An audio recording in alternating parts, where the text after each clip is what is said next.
Naisip mo na ba kung saan talaga nagsisimula ang kasalanan? Hindi lang yung alam mo yon, yung mismong gawa, kundi yung pinakaugat nito. Kasi 'di ba, madalas nating iniisip na nagsisimula yan sa isang tukso, isang simpleng maling desisyon. Pero paano kung mas malalim pa pala roon?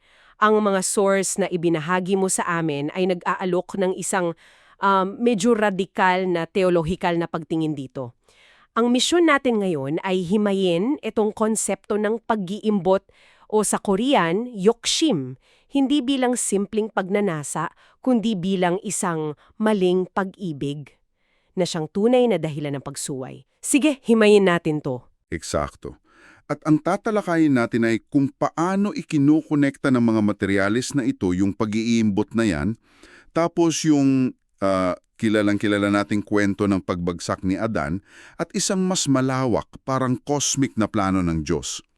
Titingnan natin kung paanong ang isang desisyon sa Hardin ng Eden ay hindi lang pala isang simpleng pagkakamali, kundi isang salamin ng isang dramang binalak na raw bago pa man likhain ng sanlibutan.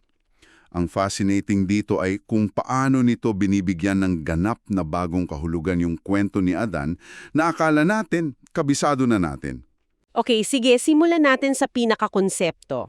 Pag-iimbot o yokshim. Sa unang dinig, parang ang simple lang niyan. Lahat naman tayo may mga bagay na gusto, di ba? Gusto ko ng bagong phone, gusto kong mag-travel.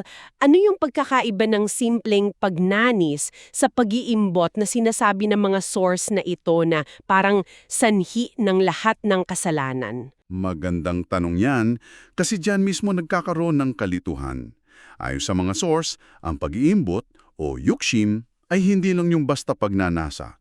Ito yung pagnanasa na lumago, naging isang matinding pagnanasa na umaabot sa puntong handa ka ng labagin yung mga malinaw na utos para lang makuha ito.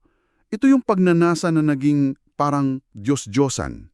Binabanggit nga rito yung Santiago 1:14 ayon sa Kanse para ipaliwanag yung proseso. Ah, yun. Yung sinasabing natutukso ang bawat tao kapag siya'y naakit at nahahalinan ng kanyang sariling pagnanasa. Tama. Tapos pag naglihi daw yung pagnanasa, nagsisilang ng kasalanan. At kapag hustong gulang na yung kasalanan, nagsisilang naman ng kamatayan. Grabe, parang snowball effect. Nagsisimula sa isang maliit na pagnanasa lang. Tama. At dito nililinaw ng source ang isang napakahalagang pagkakaiba. Yung pagitan ng pagnanasa ng laman o yukche soyok at ng kasalanan mismo. Ayon sa mga tekstong ito, ang pagnanasa ng laman, itong malakas na parang gravitational pull palayo sa kalooban ng Diyos, ay hindi pa mismo kasalanan. Ito yung ingay sa loob mo. Ang tanong is, anong gagawin mo sa ingay na yun? Dito na pumapasok ang ating malayang kalooban o free will, yung Chayo AG. So, para maging malinaw, ang pagnanasa ay parang mitsa lang ng dinamita. Hindi pa siya yung pagsabog. Ang pagpili nating sindihan yung mitsa, yung pagtangkilik, yung pag-entertain sa pagnanasang yun ang kasalanan. Tama ba yung pagkakaintindi ko? Perpekto. Yun mismo ang punto. Ang pagnanasa ay nandoon, pero yung desisyon na pagbigyan nito ang nagiging kasalanan. At itong framework na ito ang gagamitin ng mga source para bigyan ng bagong liwanag yung nangyari sa hardin. Okay, heto na. Dito na nagiging nakakagulat. Kasi ang kwento na kinalakihan natin, si Eva natukso ng ahas, kumain, tapos inalok niya si Adan na karang nadala lang at kumain din. Pero ang sinasabi sa mga source mo ay hindi ganyan kasimple. Hindi lang simpleng tukso ang nangyari kay Adan. Hindi talaga. At dito pumapasok yung pinakasentro ng argumento ng mga source. Sinasabi rito na ang tunay na pag-iimbot ni Adan, ang kanyang tunay na idolo, ay hindi yung bunga. Ang idolo niya ay si Eva mismo. Teka sandali, ulitin mo nga yun. Ang sinasabi ng source, hindi siya nadala lang sa tukso, kundi sadya niyang pinili si Eva over God? Paanong nangyari yon? Ganito ang pagkakapinta ng source sa sitwasyon. Mas minahal ni Adan si Eva kaysa sa Diyos.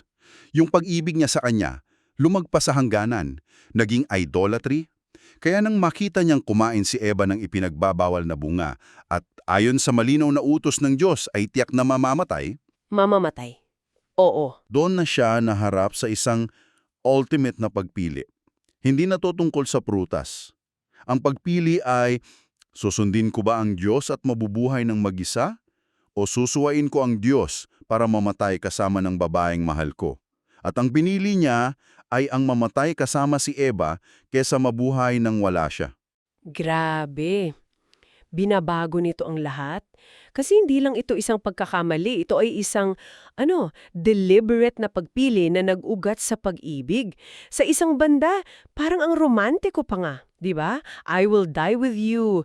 Pero sa theological na pananaw na ito ang sukdulang pagsuway na nag-ugat sa isang maling pag-ibig. Isang pag-ibig na naglagay sa nilikha sa itaas ng lumikha. Nakakatakot isipin kung paano natin yun nagagawa sa araw-araw. Yung paglagay natin sa mga tao, sa career, sa mga pangarap natin sa lugar na para lang sa Diyos. At yun mismo ang trahedya. Isang pag-ibig na sa mata ng tao ay parang marangal. Pero sa mata ng Diyos, ito ang pinagmulan ng lahat. At dahil sa kasalanang iyon ni Adan, ayon sa source, nagkaroon ng malawakang resulta. Isinumpa ang lupa, kaya tumubo ang mga tinik. At isinumpa rin ang mismong katawang lupa ng tao. Mula sa katawang lupang ito, sumisibol ngayon yung tinatawag nating pagnanasa ng laman, yung internal conflict na nararanasan nating lahat. Teka, para maging malinaw, sinasabi ba ng source na bago kumain ng prutas si Adan, wala siyang nararamdamang internal conflict? Walang boses sa loob niya na nagsasabing, gawin mo to kahit mali. Kasi kung ganun, ibang-iba pala ang experience niya sa experience nating lahat ngayon. Para siyang malinis na hard drive. At yung sa ating na yun, may virus na. Magandang analogy yan. Oo, ayon sa pananaw na ito, bago ang pagbagsak, ang kanyang kalooban ay perpektong naka-align sa kalooban ng Diyos. Walang panloob na pakikibaka. Ang pakikibakang iyon, yung virus, ay resulta ng pagpili. At ngayon, ito na ang default setting ng buong sangkatauhan. So what does this all mean? Kung maling pag-ibig o idolatry ang sanhi ng problema, mukhang logical lang na tamang pag-ibig din ang solusyon. Pero paano? Hindi naman yan parang switch na pwede mo lang i-on para mahalin ng Diyos ng tama. Anong lunas na inihahain ng mga source? Ang lunas, ayon sa mga materialis na ito, ay hindi lang basta pag-ibig in general, kundi partikular na ang pag-ibig ng Diyos. Ang argumento ay hindi mo kayang labanan ng isang malakas na pag-ibig, yung para sa isang idolo, gamit lang ang willpower. Kailangan mo ng isang mas malakas at mas magandang pag-ibig para palitan ito. Sinasabi rito na tanging ang pag-ibig ng Diyos na ibinubuhos sa puso natin sa pamamagitan ng banal na espiritu ang siyang makapagpapalayas sa pag-iimbot na ito. Dito pumapasok yung sinasabi sa 1:1:4:19. We love because He first loved us. Hindi pala yan isang simpleng statement lang. Isa pala siyang formula. Hindi natin kayang mahalin ng Diyos o sundin siya sa sarili nating lakas. Kailangan muna nating maranasan at tanggapin ang pag-ibig niya. Ito yung gasolina para sa pagsunod. Eksakto. Ang pag-ibig ng Diyos ang nagiging enabling power. Kapag napuspos ka ng pag-ibig na yon, nawawalan ng espasyo at kapangyarihan yung mga dating idolo sa puso mo. Ang pag-ibig sa Kanya ay hindi na nagiging isang mabigat na tungkulin, kundi isang natural na tugon sa pag-ibig na una mong natanggap. Okay, so ang solusyon ay pag-ibig ng Diyos. Pero hetong tanong na pumapasok sa isip ko, at sigurado akong sa isip mo rin. Kung alam ng Diyos na kailangan natin ng ganitong klaseng pagliligtas, bakit niyang hinayaang mangyari ang pagbagsak ni Adan in the first place? Dito na siguro papasok yung konsepto ng tadhana o predestination na binabanggit sa mga source mo na medyo nakakalula. Oo, at dito na tayo papasok sa mas malaking larawan. Nililinaw ng source na ang pagbagsak ni Adan ay hindi isang plan B na sitwasyon para sa Diyos. Hindi ito isang pagkakamali na bigla niyang kinailangang ayusin. Ang krus o siptyaga ay binalak na. itinakda na bago pa man likhain ng mundo. Bakit?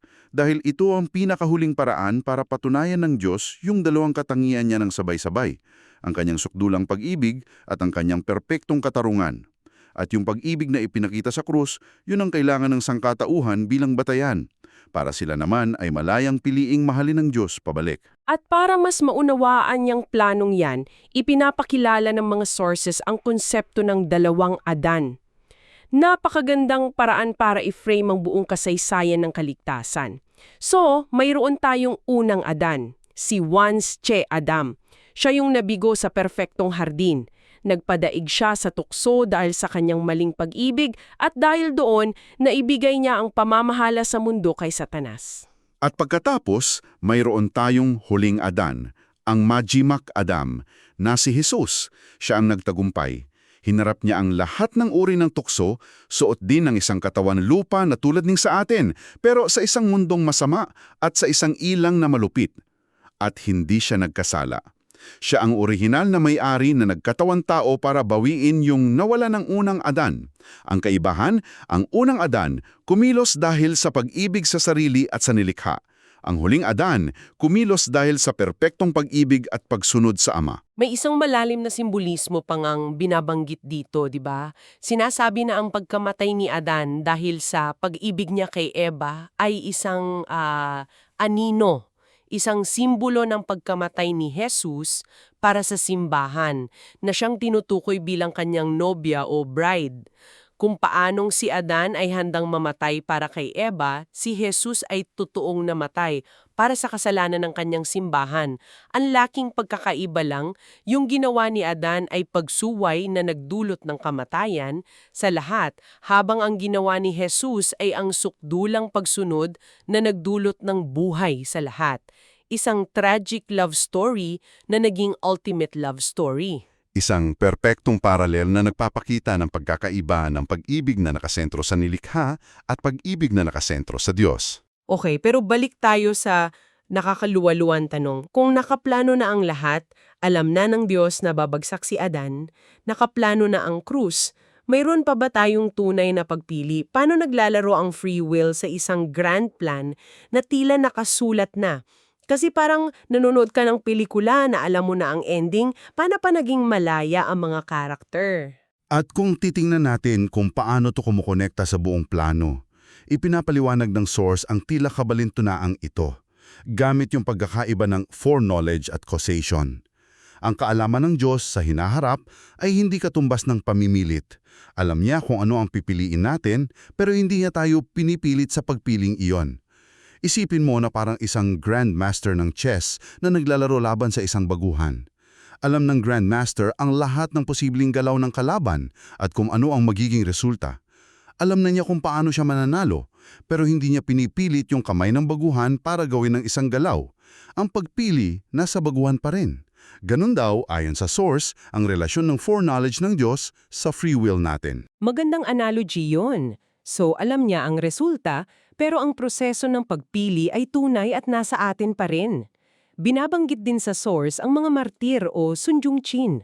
Sinasabi na pinipili sila ng Diyos hindi dahil pinilit silang maging martir, kundi dahil sa kanyang paunang kaalaman na sa harap ng matinding pagsubok, hindi nila tatanggihan ang biyayang kakailanganin para sa ganoong sakripisyo. Ang pagpili ay nananatili sa kanila. Eksakto. Ang kanyang pagpili ay base sa kanyang perpektong kaalaman sa ating mga magiging malayang pagpili. At sa gitna ng lahat ng ito, ng pagpipili, ng tadhana, ng kasaysayan, ay nakatayo ang krus. Ito ang pinakahuling patunay, ang pinakamalinaw na ebidensya ng pag-ibig ng Diyos. Sinasabi sa source na noong panahon ni Adan, wala pa ang krus.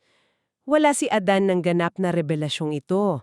Ngunit, at ito ang mahalaga, binigyan pa rin siya ng sapat na liwanag, sapat na pagpapakita ng pag-ibig ng Diyos para makapasa sa pagsubok sa hardin. Sapat na para piliin niya ang Diyos.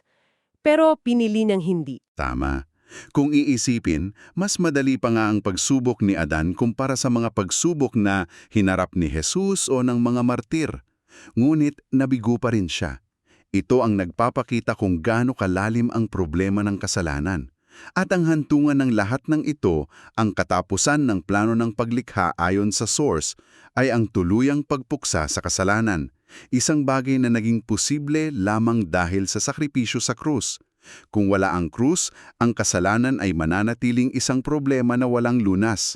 Ang krus ang mekanismo na hindi lang nagpapatawad ng kasalanan, kundi wawasak din dito sa huli, para ang paglikha ay maabot ang perpektong katapusan nito. Para buuin ang lahat, nagsimula tayo sa isang simpleng tanong tungkol sa kasalanan at napunta tayo sa isang cosmic love story. Ang mga source ito ay nagpapakita na ang kasalanan ay hindi lang basta paglabag sa batas, kundi resulta ng isang malalim at maling pag-ibig, yung pag-iimbot na naglalagay sa ibang bagay sa trono ng ating puso. Nakita natin kung paano ang pagbagsak ni Adan ay hindi isang aksidente, kundi isang sadya at malayang pagpili na unahin ang kanyang idolo, si Eva, kesa sa Diyos. At ang plano ng Diyos mula pa sa simula ay palaging nakasentro sa krus. Ito ang ultimate na solusyon at ang pinakasukdulang pagpapakita ng pag-ibig na nagbibigay daan sa atin na ngayong malayang piliing mahalin siya pabalik. This raises an important question for you to think about. Iminumungkahi ng mga source na ang mga pagsubok sa buhay, maliit man o malaki, ay hindi lamang mga hadlang, kundi mga salamin. Hindi sila ang lumilikha ng pag-iimbot sa loob natin. Sa halip, inilalantad nila kung ano ang nandoon na. Nakatago sa ating mga puso, tulad ng kung paano inilantad ng ipinagbabawal na bunga ang nakatagong idolo sa puso ni Adan. Ang tanong para sa iyo, anong mga pagsubok sa iyong buhay ngayon ang nagsisilbing salamin na nagpapakita kung ano o sino ang tunay na naghahari sa puso mo?